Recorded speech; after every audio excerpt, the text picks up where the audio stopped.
Olá, queridos amigos, queridas amigas, que a graça e a paz de Jesus esteja com cada um dos amigos, que o sol da justiça, que é Cristo, possa inundar seus corações, dando-lhes o devido conhecimento, entendimento e sabedoria, e que todos tenham assim um dia bastante feliz.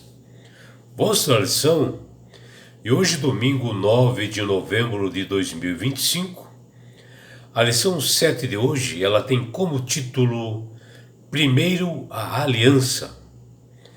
E a lição de hoje, ela está baseada no livro de Josué, capítulo 5, versículos de 1 a 7, onde aqui narra que Josué, que levava o povo de Israel até a terra prometida de Canaã, e após eles atravessarem ali o rio Jordão, antes de eles guerrearem ali com os cananeus, Josué recebe uma ordem de Deus que esta segunda geração ela deveria ser circuncidada, ou seja, essa nova geração que nasceu ali no deserto deveriam ter uma nova aliança com Deus, para que eles se lembrassem do compromisso que o Senhor Deus tem através dessa marca, né, no prepúcio,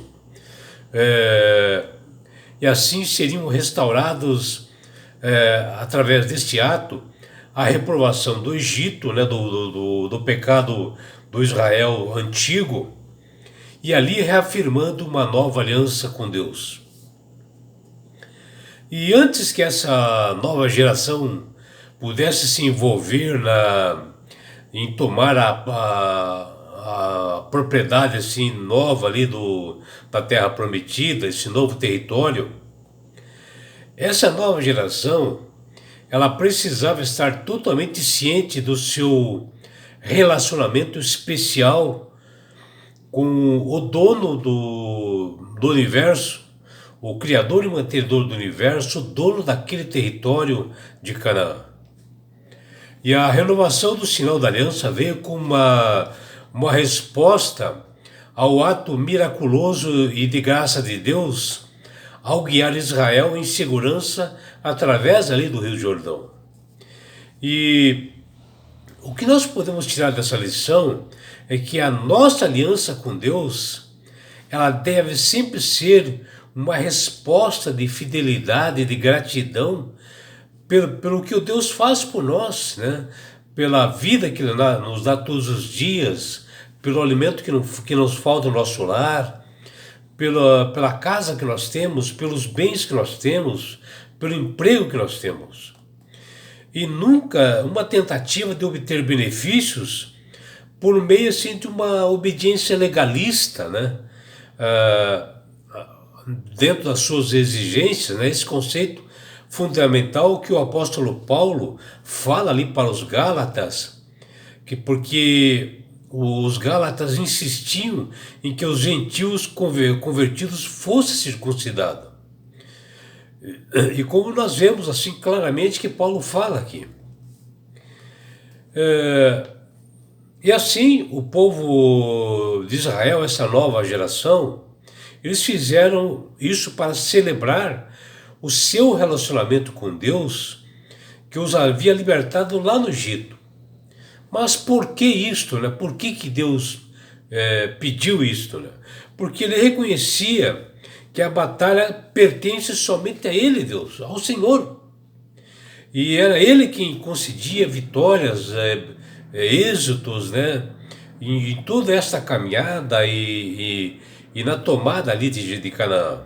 Jesus apresentou o mesmo princípio quando ele fala em palavras diferentes, que ele diz lá em Mateus capítulo 6, versículos 33, que nós vimos ali no verso para memorizar, que diz lá: busque em primeiro lugar o reino de Deus e a sua justiça, e todas as coisas lhe serão acrescentadas. E o povo de Israel, desde a libertação ali do Egito e caminhar ali pelo deserto, ali até a terra prometida, ele teve assim um longo processo para possuir aquelas terras, como ocorreu primeiramente, né? Primeiro Josué enviou os espias para adentrar aquelas terras perigosas, né? E fazer um relatório perfeito para ele, preciso. E depois eles atravessaram milagrosamente ali o Rio Jordão, que foi um milagre de Deus. Eles acamparam assim em lugares livres. Eles poderiam até esperar um ataque do inimigo ali, se eles estivessem ali acampados, né? Pelos cananeus criminosos. E nada disso ocorreu porque eles tinham a proteção de Deus. Porém, para Deus, antes deles explorarem aquelas terras ali da terra prometida, ou ter a conquista através assim, militar, o povo de Israel deveria fazer algo assim mais importante, que era uma aliança com Deus, um pacto de fidelidade através de um ato, antes que essa geração se envolvesse na tomada do território e acabasse esquecendo. E o povo de Israel deveria estar assim bem ciente da necessidade de um relacionamento especial com o dono daquele lugar, o Deus que criou tudo. E essa aliança foi firmada através de uma circuncisão de todos os homens antes dessa guerra. E vejam que o povo de Israel estava no momento maior assim da batalha, e a batalha mais difícil militar de toda a sua história, onde eles iriam lutar contra homens fortes fisicamente, né, os cananeus, que na época estavam assim bem armados, né? E Israel estava focado nos preparativos para enfrentar os cananeus, né? Pensando de como eles iam enfrentar aqueles homens fortes, né? E Deus agora pede algo assim diferente, não convencional.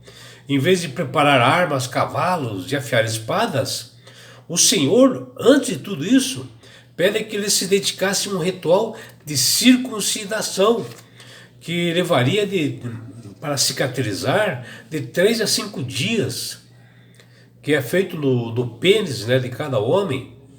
E nesse período todos estavam assim vulneráveis, né? Imagine uma cirurgia feita com uma pedra, né?